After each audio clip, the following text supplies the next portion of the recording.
Namah Shri Yatirajaya Vivekananda Sure Satchit Sukhasvarupaya Swamine Tapaharine. So we are resuming these discussions on Swami Vivekananda's Jnana Yoga lectures after a gap of more than 6 months. It's not here in India. So let's resume where we left off, this lecture on God in everything. That's what we were discussing. And here he is really talking about a particular kind of practice, because most of us, willy-nilly, are involved in some day-to-day work. At the same time, those of us who are listening to this have some interest in spiritual matters, for want of a better expression. And how exactly are we to put these two things? I mean, in the initial stages, some people think that there is some exotic or mystical thing called a spiritual life, and then there is this other part which is secular. And whether we like it or not, most of our time is spent in various activities. And what this particular lecture stresses and delineates and clarifies is precisely what is the attitude that we bring to various works and to our various interpersonal relationships in the world.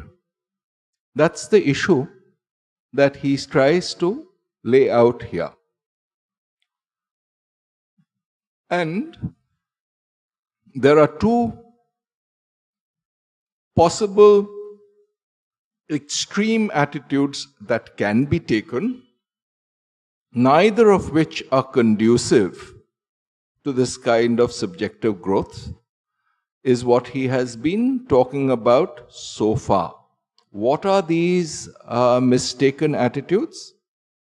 First, to essentially talk about the visible physical world and the physical universe and our entity as physical beings as the only reality that is, and to treat our personal desires, wants, needs as the one thing that needs to be met, and proceed according to that.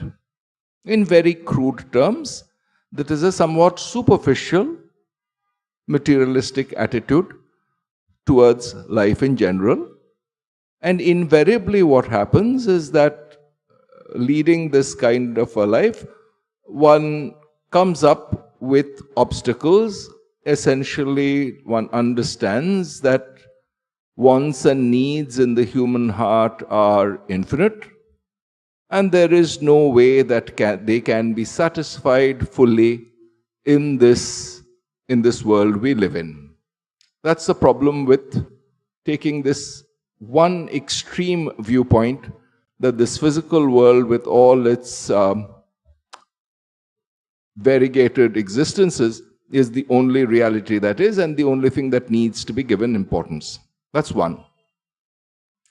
The other is to denounce. Please mind the verb that is being chosen here.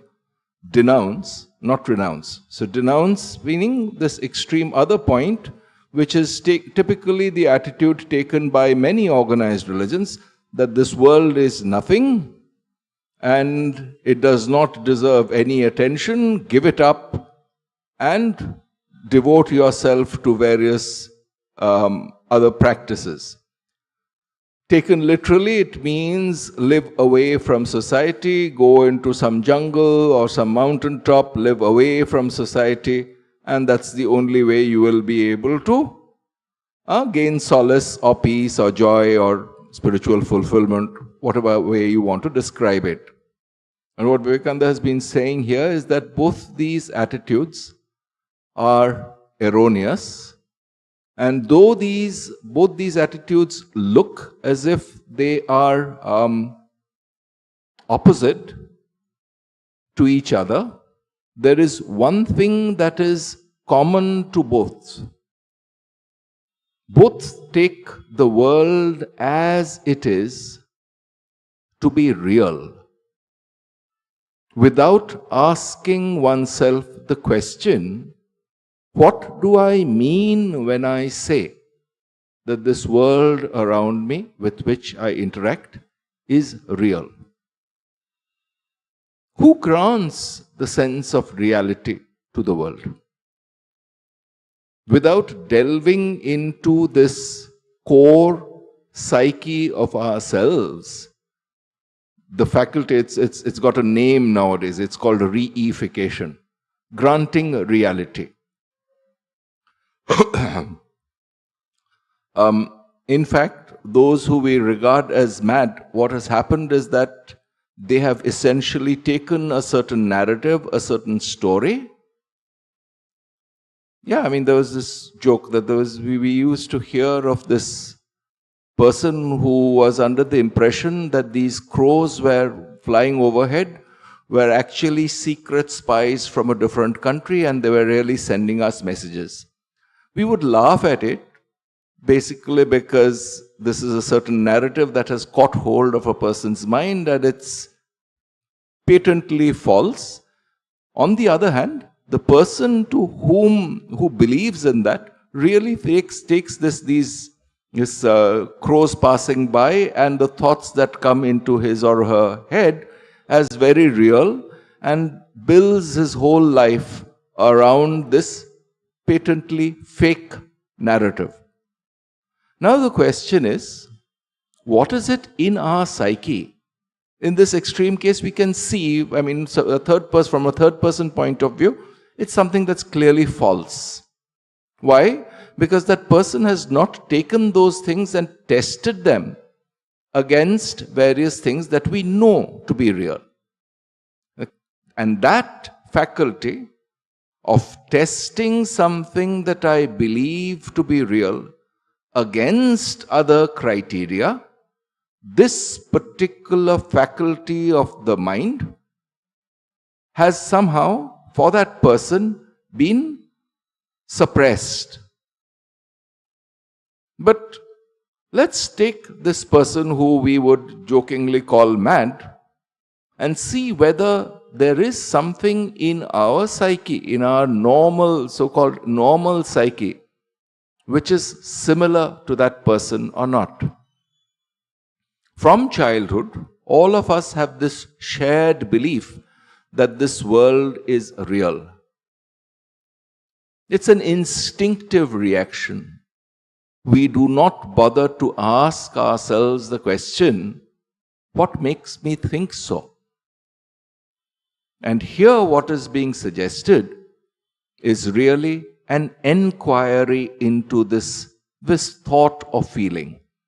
It's not something that's merely at the intellectual level that we grant reality to the world. We feel it instinctively. Yeah?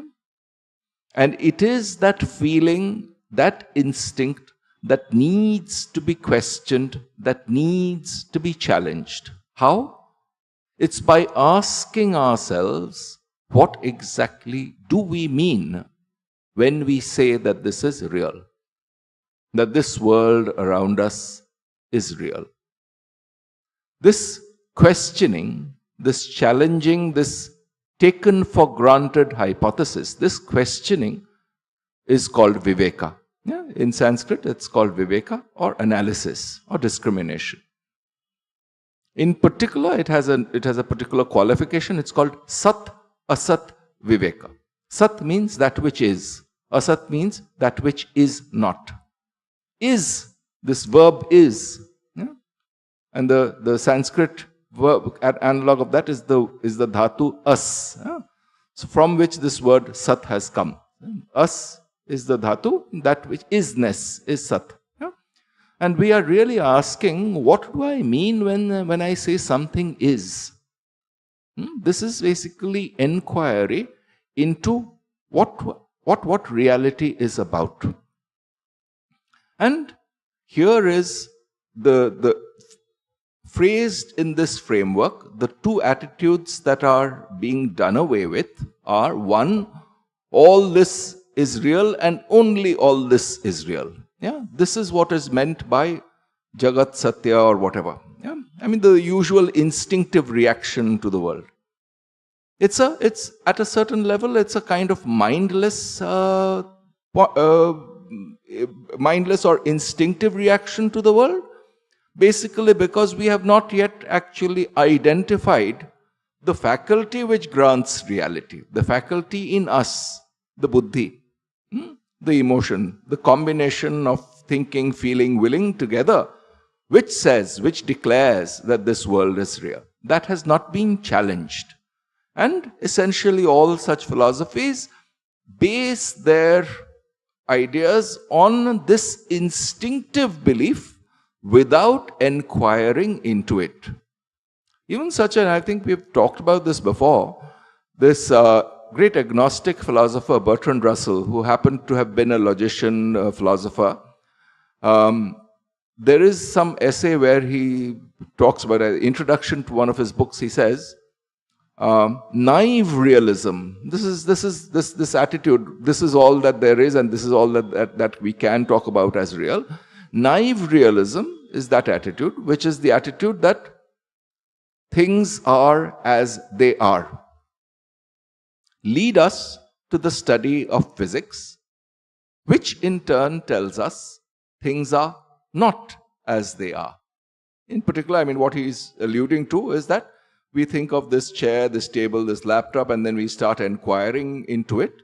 And then we start noticing that no, they are built up of much smaller parts. And you further analyze, they decompose into atoms. Atoms have constituent particles, electrons, protons, etc., etc. And so what he says is that things are not as they are. And then he makes this sort of tongue-in-cheek remark. Therefore, naive realism, if true, is false. Why? Basically because it leads to physics which says that things are not as they are. Naive realism, if true, is false. Hence, it is false. This is a kind of a tongue-in-cheek cutting down of this very naive idea of reality that we have. Whether we like it or not, I mean, there is this faculty of enquiry in us. And what is happening here is that it is encouraging us to focus this faculty of enquiry, and this focused enquiry is what is important. This focusing of the faculty of enquiry into this subjective ability, this subjective faculty which grants reality to the world around us. That is the target, that is the object of enquiry. So it's one faculty, one deep basic faculty which is the seeking of knowledge, the seeking of truth. Directed on what? Directed on a certain instinctive reaction to the world which basically says that this world around us is real. In fact, herein, I mean, when you start enquiring, then one gets really into this domain of one of two non-dualistic philosophies. I mean, depending on what is the way of enquiry that one takes. One is Advaita Vedanta and the other is Madhyamaka Buddhism. And what is it that one is doing? One starts enquiring. Both have this. I mean, so this is really where one is asking about, is this that we see around us all that is real? In other words, what really is reality? That question is being asked by the enquiring mind, which wants deeply an answer to this question. Vedanta phrases the answer as Brahma Satya Jagat Mithya. Yeah? And very often it's unfortunately translated as Brahman alone is real, the world is false. That's a somewhat unfortunate translation, basically because when we act in the world, there is a certain reality that we grant our behavior. perhaps a better way of looking at it is that this naive reality, this view of that things are as they are, all this that we see around us is not, it's not just this that is real. We need to probe deeper. In other words, it instills in us this quest for greater truths in and through this reality that we see around us. This quest, this enquiring mind has led to the systematic quest into the world and the reality behind it, which we call science. The same thing, that same faculty, directed inwards towards our own psyche, is in the Vedantic literature called Jnana Yoga. That's what the topic of this book is.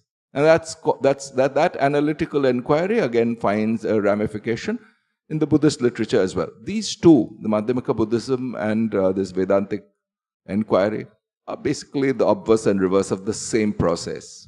Conclusions derived are phrased somewhat differently, but the process really is the same. Anyway, so once you start inquiring, then it's not that you are throwing away the world and refusing. I mean, what were the two things that Vivekananda was warning us about? One is, take everything as it is and essentially behave in the world according to that feeling. That's one extreme. The other is throw it all away. Both these positions have one thing in common, which is that it does not engage the mind in a higher pursuit. One is saying yes to everything, the other is saying no to everything, without a capacity to sift through data, without a capacity to excavate and find for oneself, what really do I believe to be true about this? In other words, there's a component of mindlessness or mental lethargy, a lack of inquiry in both these attitudes. As such, neither can possibly lead us to truth, whatever that means. This is the background of this talk that we had covered 6 months back. So let's start at this stage. If we understand the giving up of the world, we are now reading from this lecture by Vivekananda. If we understand the giving up of the world in its old crude sense, then it would come to this, that we must not work, that we must be idle, sitting like lumps of earth, neither thinking nor doing anything, but must become fatalists, driven about by every circumstance, ordered about by the laws of nature, drifting from place to place. That would be the result. But that is not what is meant. We must work. Ordinary mankind, driven everywhere by false desire, what do they know of work? The man propelled by his own feelings and his own senses, what does he know about work? He works who is not propelled by his own desires, by any selfishness whatsoever. He works who has no ulterior motive in view. He works who has nothing to gain from work. What is he trying to stress here? It's basically that this world with all its changes is a dynamical thing which impinges on our consciousness as something that is changing. And this constant change is really at the heart of the work we do. What then is the spirit behind the work? It is to recognize this dynamism in nature both subjective and objective. In other words, this blood coursing in my veins, even if I am sitting apparently idle, there is work going on. There's this breath coming in and going out, the heart pulsating, the thoughts coming in and going and flitting across our minds. All this dynamism is part and parcel of this work, of this great work, this cosmos in its rhythms that move. This dynamism and recognizing it and recognizing the same dynamism in one's personal being, in one's individual being, is recognizing that this work is going on not because of me personally, but because it's in the nature of things. What happens with such a recognition? This obsession with my work, my physical body and its changes, once one recognizes that there is this larger thing going on of which my body and mind is a part, what happens is that the perspective becomes larger. The obsession with this puny little self, which is what we regarded as my work or my body, my thoughts, my physiological system, that minus starts decreasing, and it's seen as part and parcel of this dynamism that's going on in all of nature, both subjective and objective, both what we thought of as outside me as well as inside me. In other words, this largeness of perspective starts dawning. And then one sees that this work goes on.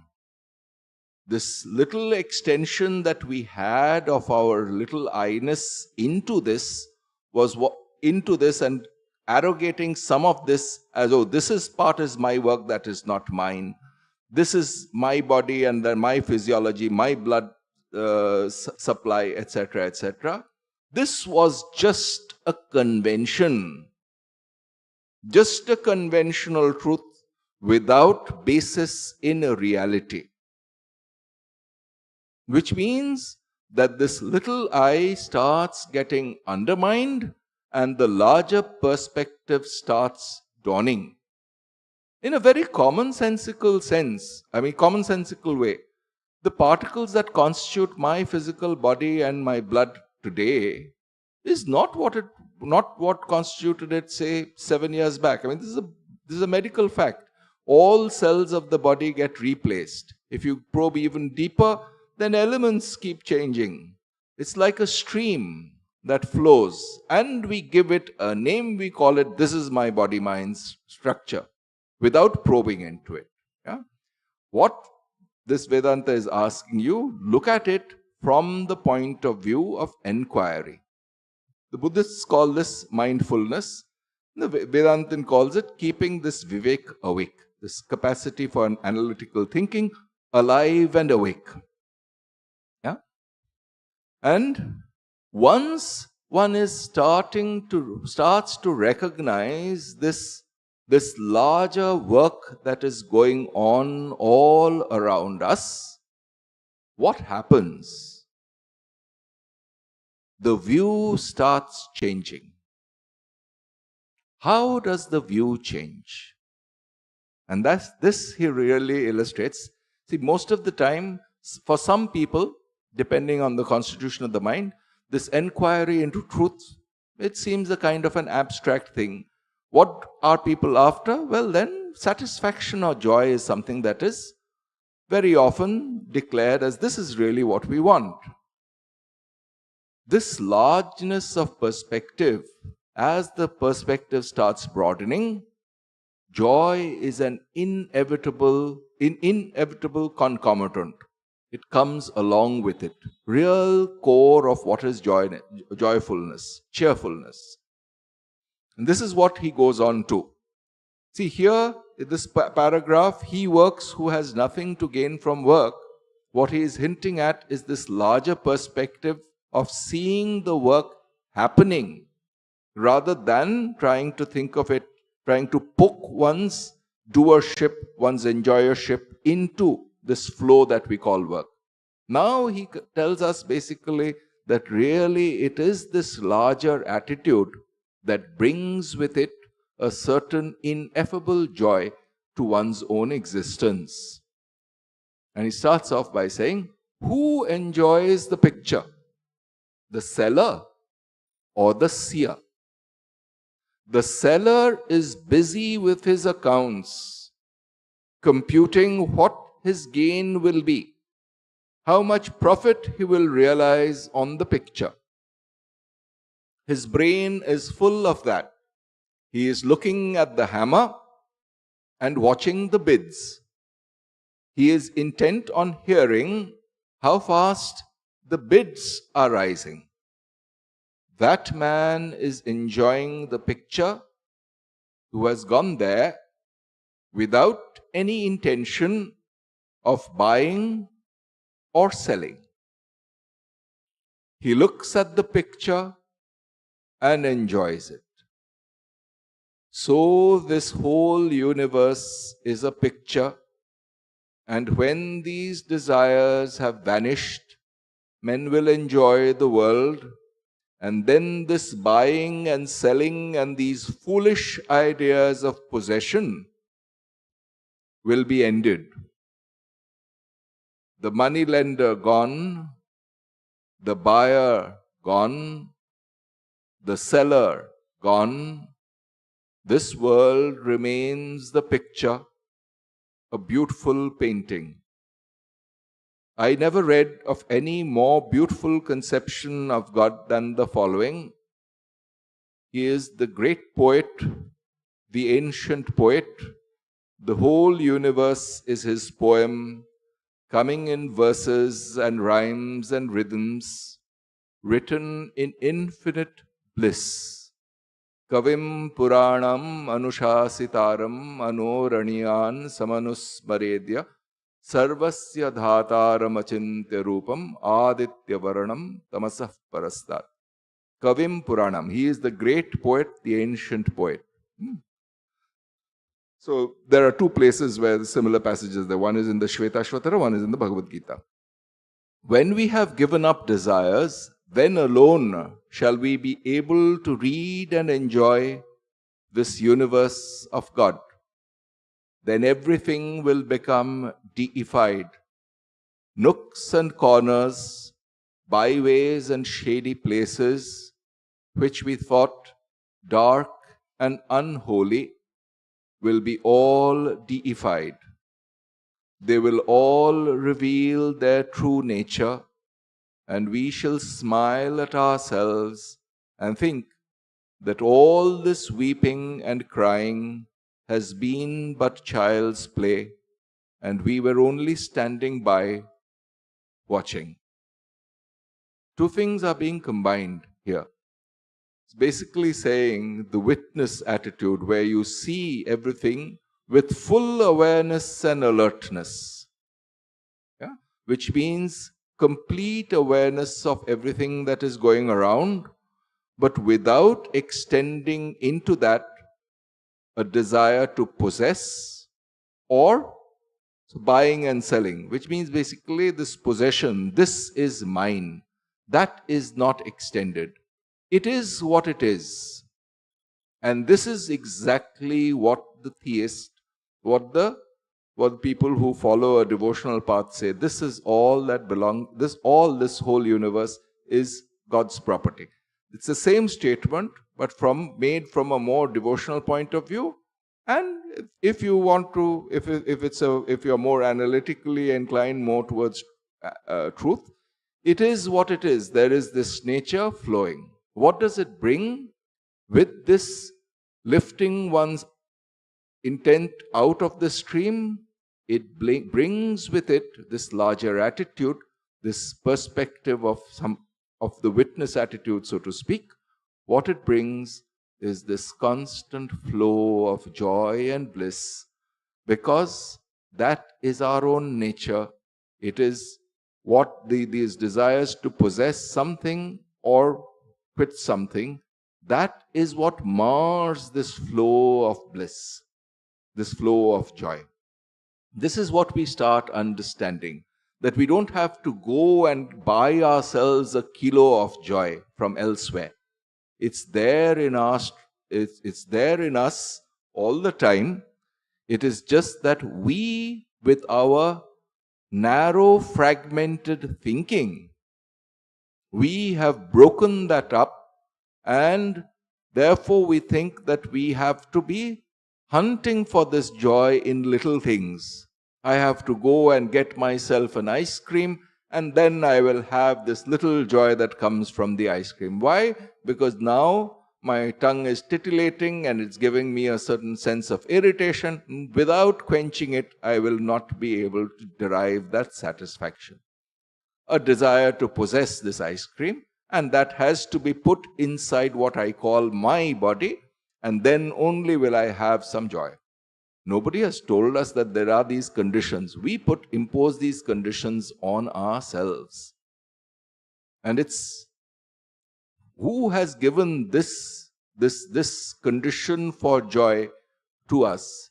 And the thing is to recognize it is we ourselves who do it. Yeah? And we ourselves do it by this fictitious process, by this imaginary process.